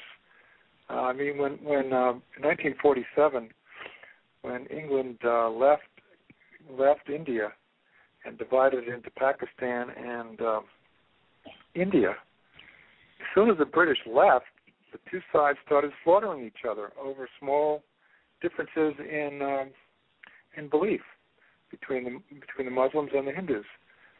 And there's an example of how religion has caused so many of our problems, Yeah, and it's been the source of war ever since the day of Moses and divine rights.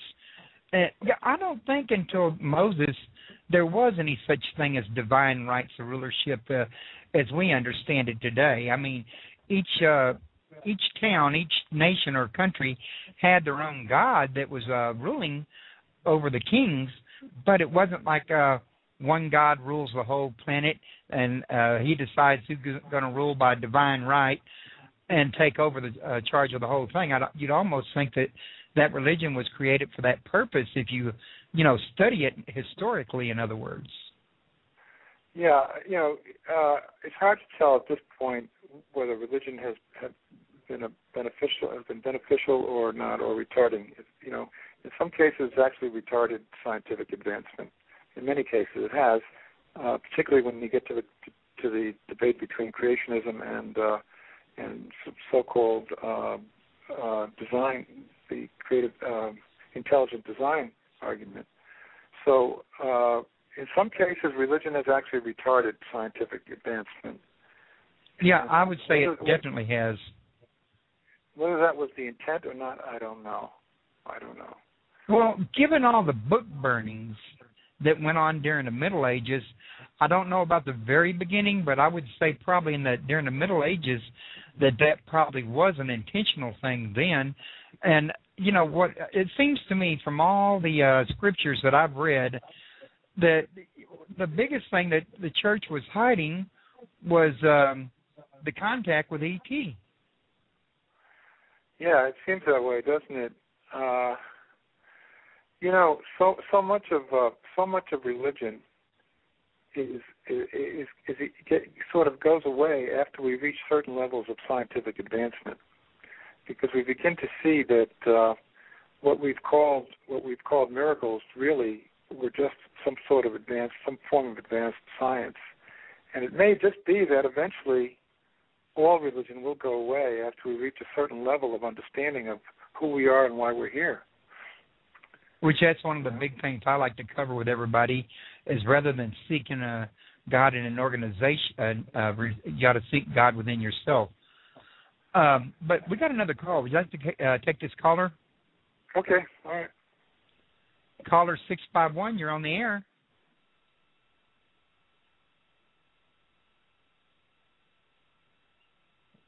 Well, it shows that he's connected, but I don't hear him. Caller 651, are you there? must have hung up on him, I guess. He doesn't show to have hung up, but he's not responding for some reason. I went ahead and put him back on hold. I don't know what happened with that. That was kind of unusual, but at any rate, where was we at? I lost my place when I saw. Well, I think one of the supporting arguments for the fact that religion and science are at odds is the fact that the ancient astronauts, when they came here, became gods to the existing populations here, and a lot of religion was built around the fact that the extraterrestrials were viewed as gods. So now that we see that they were not really gods at all, but simply had incredible powers that we couldn't understand, the religion goes away. You see what I'm saying? Right, and that would make a lot of sense. I mean, because you know the mystery, there's no point in continuing the farce. Right, and Mount Olympus. Why is it that so many religions relate to the tops of mountains, Mount Olympus and Mount Sinai? It was all these major events with the gods took place on mountaintops. Machu Picchu is an example of these incredible civilizations on mountaintops. It seems to me pretty evident that they had to be because they were extraterrestrials, and that was where they chose to land their craft. That's interesting. So, because it gets me to thinking about the fact that Giorgio, when he was on my show, was talking about, I think it's in Peru, whole mountaintops being removed from the mountain. Exactly. And how were they able to bring Machu Picchu is incredible. How were they able to bring all of those huge stones up to the top of the mountain? I think Giorgio probably did talk about Machu Picchu, didn't he? He must have talked about it. Yeah, that's one of his favorite things to talk about is the mountaintops over there, because to him it's a very strong case for the ancient astronaut theory, because they didn't have the technology to remove mountaintops 2,000 or 3,000 years ago. So, you have to ask, how did this here occur? And it's a valid question. Absolutely. And then there are so many stories about the gods interacting with humans and producing offspring, so that, it wouldn't make sense. It only makes sense if you view them as extraterrestrials. If you don't view them as extraterrestrials, the whole thing just doesn't make sense. Yeah, almost all of Greek mythology is based on that. Yeah, and not just Greek mythology, but almost every culture around the world has some stories about gods mating with, Exactly. Star people or whatever, mating with people of the earth. And a lot of the church, I don't think, wanted to have that information covered. Have you, by any chance, read any of the books of Enoch? Well, I know about the books of Enoch. I haven't read them. I haven't been able to get them. I don't know, where do you find them? You can actually download them in PDF format from the internet. Oh, okay. But I read all of the works on that, and because I went and brought this up to a pastor at a church I was going to one time, the very fact that I don't see why the book of Enoch was left out of the Bible, when if you look at the book of Jude, he quotes Enoch himself, a biblical writer, one of the apostles, whatever, quotes Enoch. He wasn't an apostle, but one of the people that had an epistle was actually quoting him, but yet his book, and this is the one guy that walked with God, and God brought him up to heaven, but yet his book was left out of the Bible.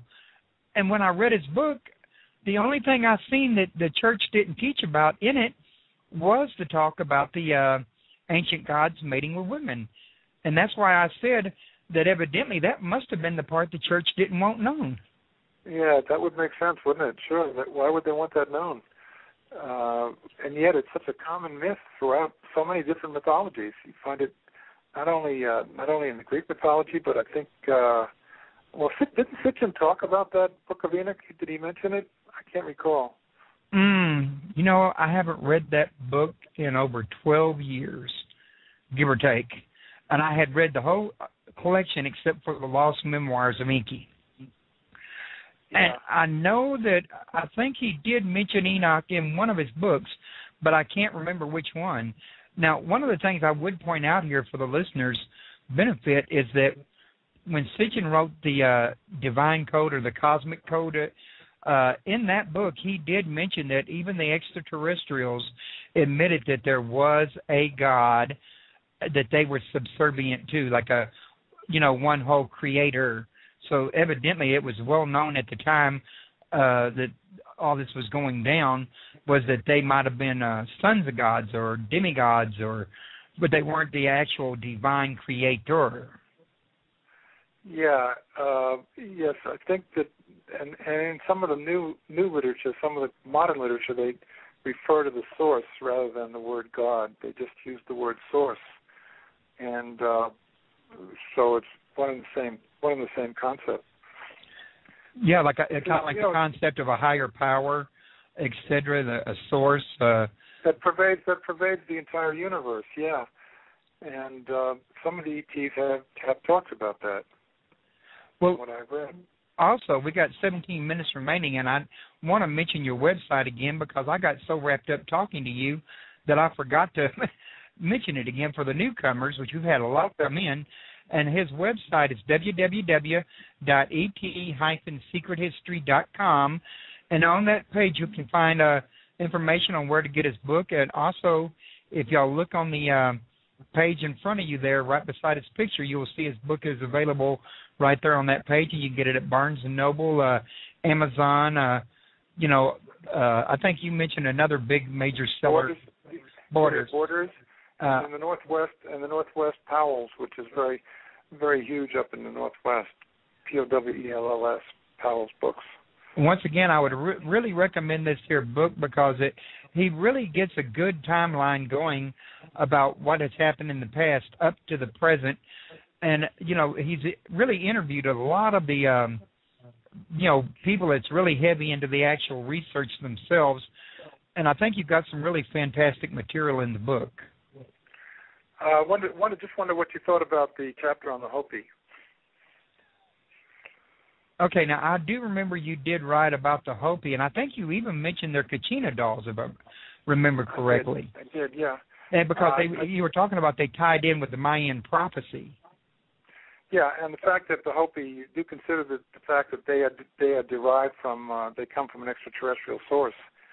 They claim that they are from the Pleiades, which is not commonly known, that the Hopi believe that they came here from a different planet, different star system.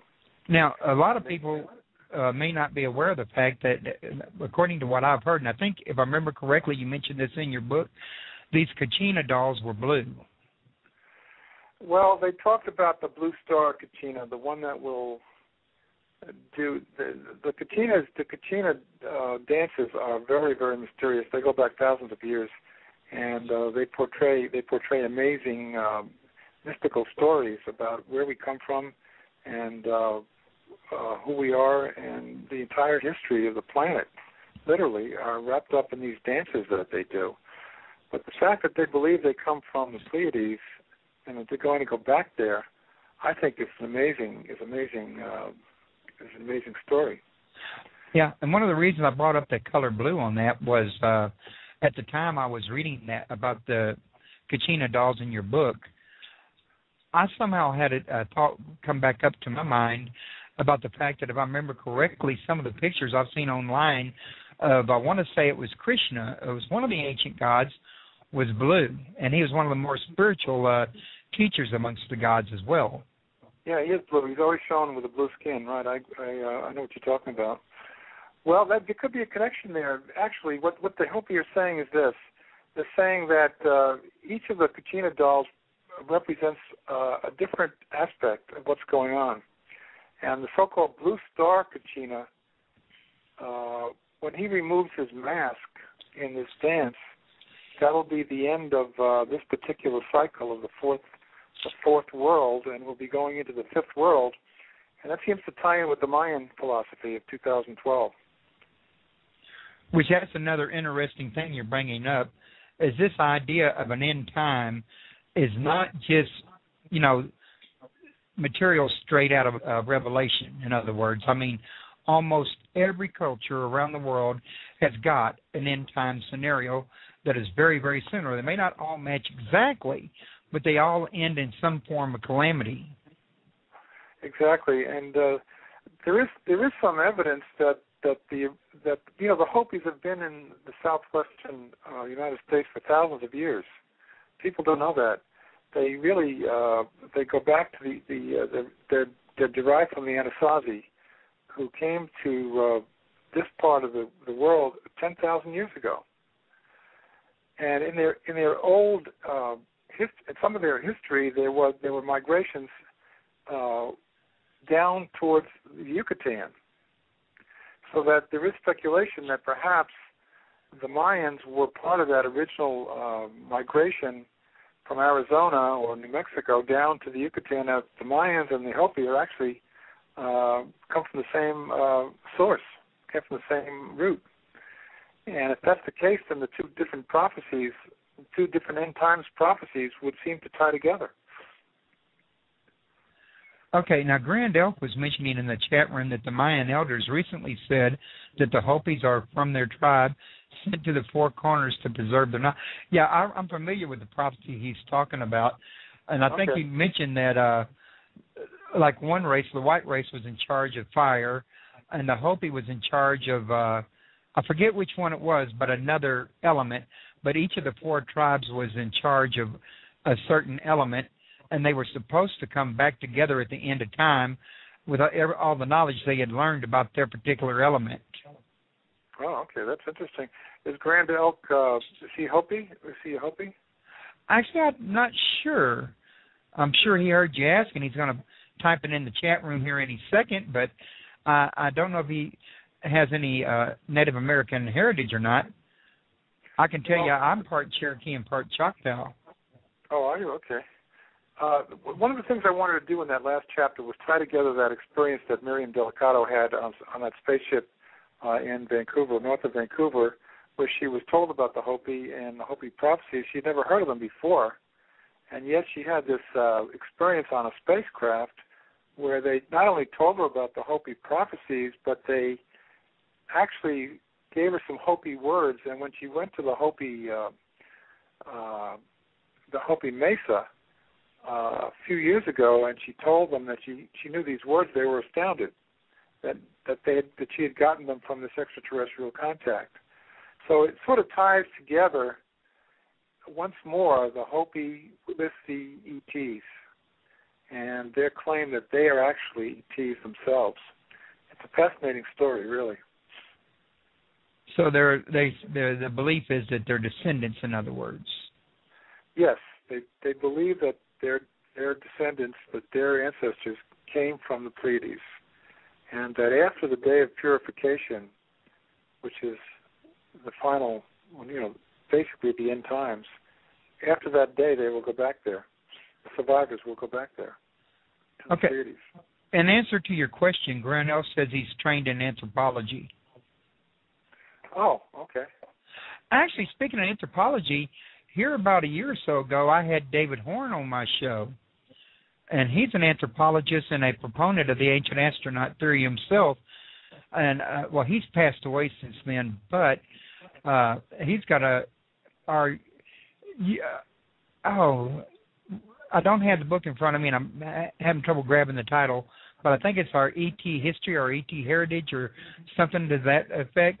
He's actually went through and talked about the flaws in the evolution made by Darwin and some of the cases that are being quoted by creationist theories today to kind of build up his case for the ancient astronaut theory. His name is David. You said David Horn? Yeah, David Arthur Horn. And he wrote a book on the fact that we actually I think he had either wrote a second book or he was in the process of writing a second book when he passed away. But I know he wrote the one book, and I can get the information on that title to you after the show, but right now I'm kind of stuck in front of my computer, which is a few feet from my library. Okay, no problem. That's an interesting, I'm really interested in that whole concept of the fact that not only do I not believe in evolution, but I'm not sure that we originated on this planet in the first place anyway. And you're not alone in that theory. A lot of people say that almost everybody originates from Lear and eventually makes it over here. It's descendants of Atlanteans in the end.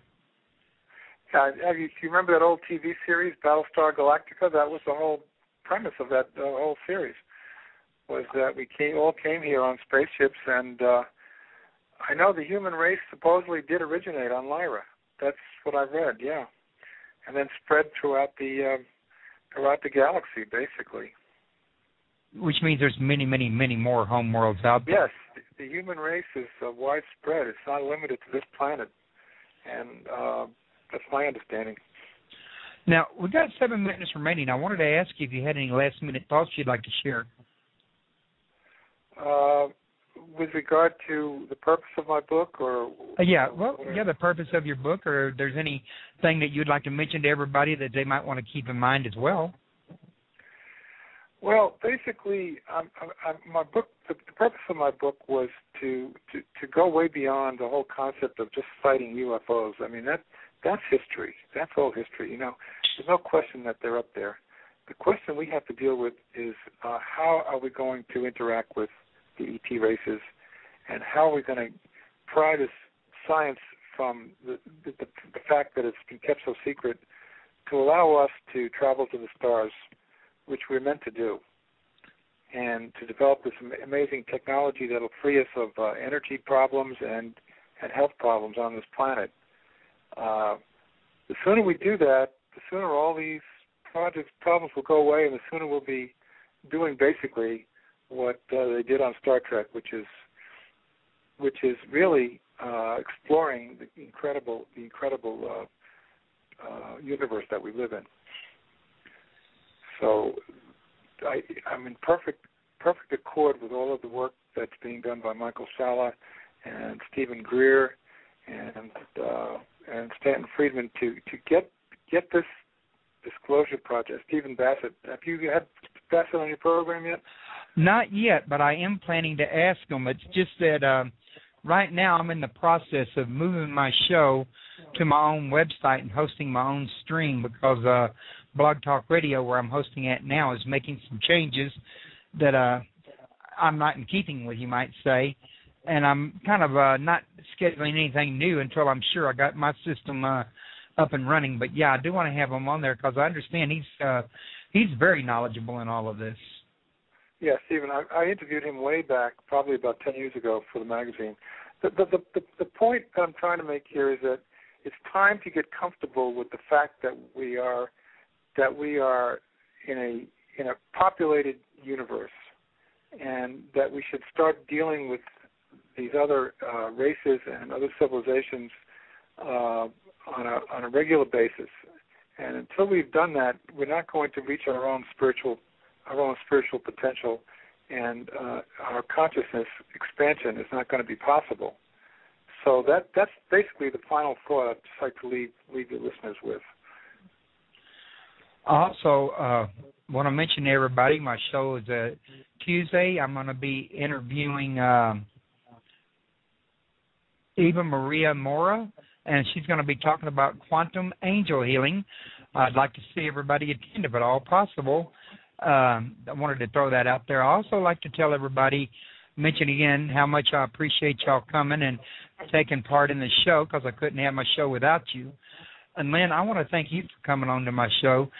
You've really given me a lot to think about on this here, and you've got some information that I haven't got during the time that I've been studying it, but you probably had a little bit longer to get the information in.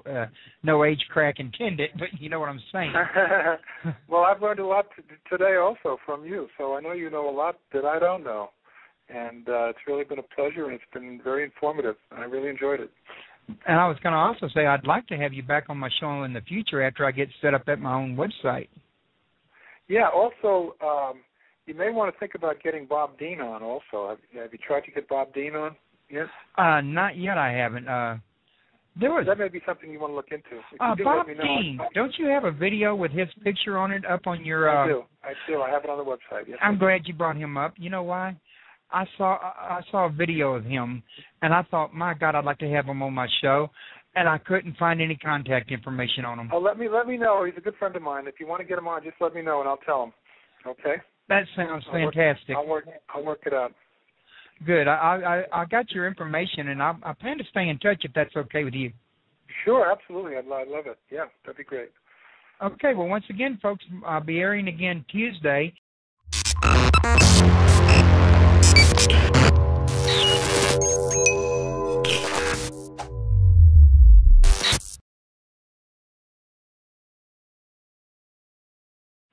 Well, like I was telling everybody just a minute ago, I read the book. It took me several days, which usually don't happen, but when a book gets really interesting, I tend to slow down my reading. Yeah, that's understandable. But, from my vantage point, you covered everything, including ancient aliens, at least to some degree, up to modern day, UFOs and everything that goes in between, and you even touched bases on some of the religious grounds that was involved in it. But before we go into that, why don't we first let you tell everybody what got you interested in paranormal phenomena and specifically UFO-related material? Well, I started out getting more interested in paranormal phenomena and later on in UFOs. But I had a UFO incident when I was in the Air Force that I think had a lot to do with the fact that I later got very much into UFO research. I had an incident where I think I was taken on board one of the craft and then returned to my room. When I returned to my room, I ran to the window and looked out, and just in time to see the craft going by. This was at 3 o'clock in the morning at an Air Force base in Florida. And I later found out that they had UFOs on the radar that night. So I reported it to the UFO office, which I didn't even know it had existed prior to that. And the captain sitting there had a multi-page questionnaire about my experience and was not at all surprised at some of the outrageous information that I gave him. So he must have been getting other such pieces of information. And that didn't surprise him at all. In any case, I later realized that that's what had pushed me into the whole field of UFO research. And that's what really, I guess having been abducted, certain information was in the recesses of my subconscious, and it came out when I joined the NICAP in Washington, D.C. in about 3 years later. Yeah, I did see in your book that you mentioned you'd been with NICAP. I know you've been with Atlantis Rising for quite some time as well. You've been very active in the community. It's a very impressive list. About roughly how long exactly have you been investigating and doing UFO research? Well, I've been writing for Atlantis Rising for 14 years. And some of those articles some of the chapters, which were originally articles, do go back quite a ways, but they nevertheless are still very current. The information is very current.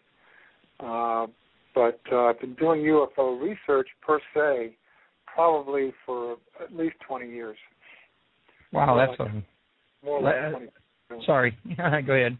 Yeah, long, and they were in communication with extraterrestrials on that system. And they were able to get the information they needed to build the time machine from those psychics in communication with the extraterrestrials. And that early time machine, which was built as early as 1922, they buried it or sequestered it somewhere in the Black Forest. That research later surfaced in the United States at Montauk Point, when some ex-Nazi scientists were actually continuing their time machine research in the United States.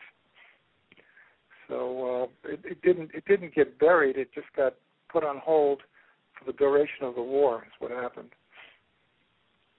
So it's really actually somewhere accessible now, more than likely, just not real common public knowledge at this time. Well, it's getting more and more commonly known that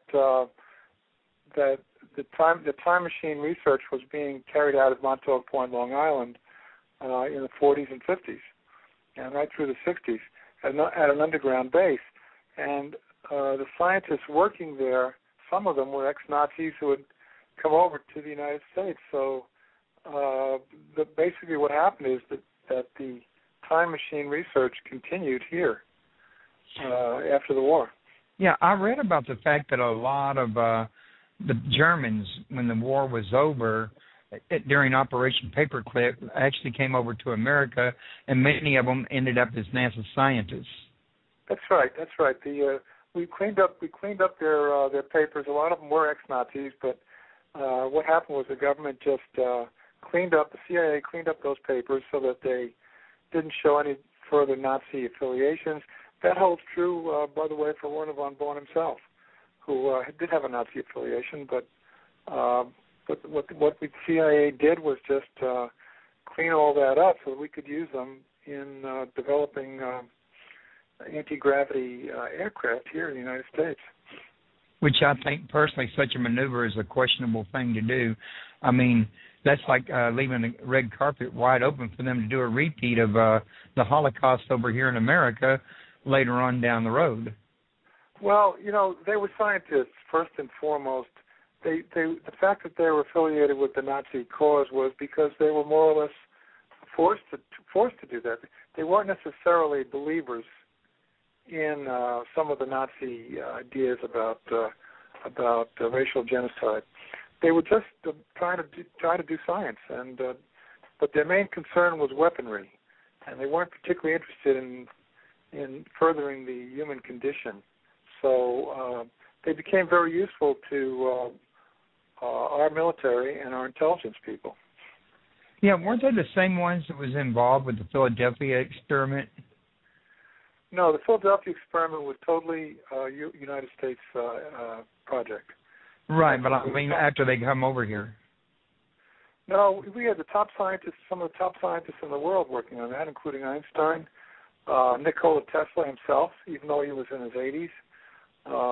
We had Vannevar Bush was involved. Those people were definitely American scientists. They were not German. As far as I know, there were no German scientists working on that particular project, other than Einstein himself, who had come from Germany, but who was now an American citizen. Well, I know it's a confirmed fact that Hitler had his scientists, the same ones that you were mentioning from Project Paperclip, actually build a UFO, and he did have a working model. It wasn't, dashing off to the moon yet or anything like that. However, it was extremely high technology for the time, and technology that nobody would expect any of the countries to have, but yet he had it. They had working flying discs, if you want to call them flying discs or saucers, whatever, from 1937 on. And they were well developed, and some of them were exhibiting incredible speeds. But the problem was that he couldn't get them into the war because they were not able to build them in numbers and to train pilots for them and to adapt to the kind of dogfights that they would get into against Allied aircraft, Allied pilots. So it wasn't that they didn't have it well developed, but they just couldn't yet make them into weapons. So that I can understand. I can definitely understand why. I mean, the kind of maneuvers that we see UFOs making nowadays, those right angle turns that last seconds and high speed stuff. You'd have to have some really well trained individuals with their reflex and their presence of mind to do something like that. That's right, because the craft create a gravitation pocket that they operate in, and it was very foreign. It's a very foreign thing for a German pilot to have to figure out how to work one of those, and so I think that was the main problem, was training the pilots. But they definitely had the technology, and they were able to go long distances. As a matter of fact, the one they created in 1939, they were using for reconnaissance way out over the Atlantic. So they were using them, no question about it. But okay. They weren't weapons. They Now, couldn't make them into weapons. That part was news to me. I'm glad I had you on the show because, I mean, I've seen it on the History Channel where they showed the saucers flying, but it never gave the impression that they were as far along as what you're mentioning. So it's a good thing that you're here to let us know about this here because I don't know how many other people besides me may not have known. Well, they built one that was so huge. It actually held 32 crew members, and that was the Hanabu 3. And late in the war, they had one that was larger that held up to 100 crew members. Long time. As I was about to say, that's a very long time. I've been studying it for a similar amount of time myself, either in books or on the internet, etc., TV, what have you. But it's a lot of information out there to cover. I just think yours was the first time I've seen cover such a broad range. Some of the things that when I first saw them on your website, I thought to myself, the average person, the average skeptic would think that this guy's making a lot of tall claims. However, the person who's done research would know that there's some kind of validity behind this. And I'm going to go into that in a minute, but what I was also going to mention was the fact that, well, I had it on my tongue, I lost it, then I had it on my tongue and lost it again. It had something to... Okay, I know what it was. I was just thinking that, you know, after writing all these articles, interviewing all these here guests that you wrote about, the UFO technology and stuff, am I to understand that basically that's what gave you the idea that perhaps you could write a book that would really help people out as far as understanding the phenomena? Basically, yes, Royce. When I discussed by last year, I had written 52 articles for Mantis Rising over that 14-year period. And when I discussed the book with the editor, with the publisher, Intertraditions, we both selected out 26 of those articles as being connected to UFO phenomenon and extraterrestrials that would form a book because they covered such a wide area. And it wasn't just a compendium of articles. It actually followed a narrative track. Yeah, it did. That was the amazing thing. Until you told me you did that off of articles, I would have thought that it was just like a whole research essay that you've been following over time. Well, kind of like Babylon 5 is told as one big, long story, in other words. Well, the reason for that, Royce, is because when you write for a magazine, you can't cover the same ground in each successive issue. So I covered each of my articles covered a different area of the phenomenon.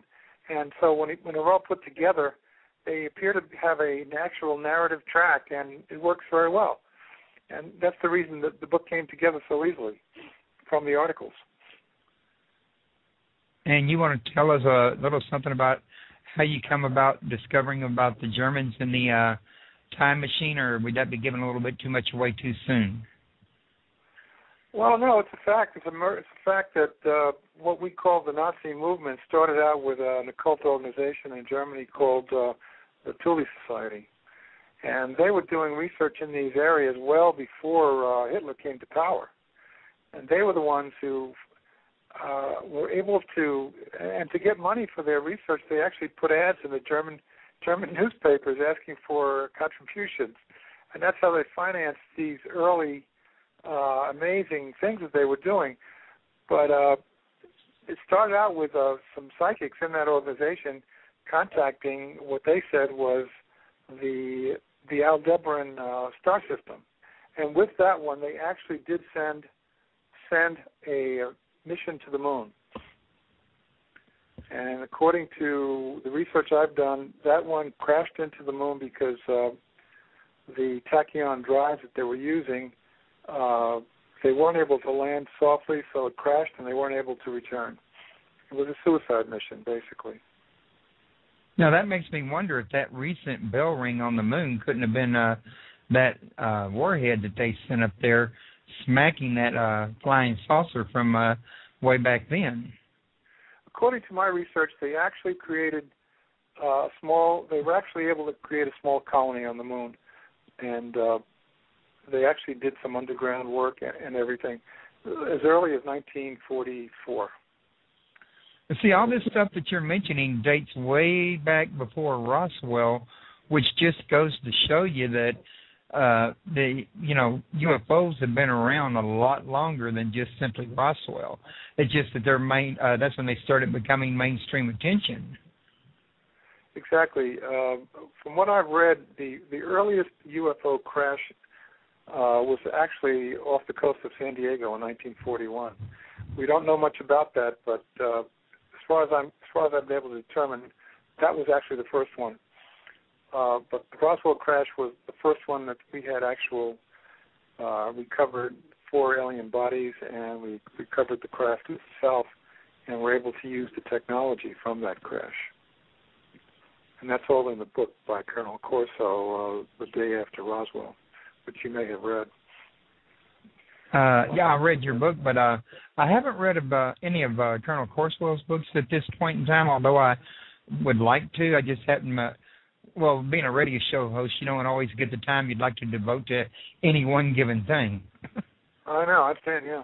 Well, a lot of people know about about Corso's book now, and it's gotten a lot of publicity. It was an amazing book because he was a colonel, and he was involved in recovering the technology from the crashed disk and using it and seeding it with American corporations.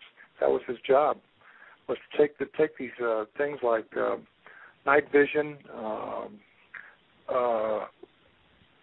all kinds of stuff that came out of that crash, to use it to give it to large corporations secretly and let them develop the patents on it and develop it. And that's what he did. Well, not too long ago, I had Laura Eisenhower, President Eisenhower's granddaughter, on my show. And I'm really taking you back to a comment you made a few minutes ago before I forget.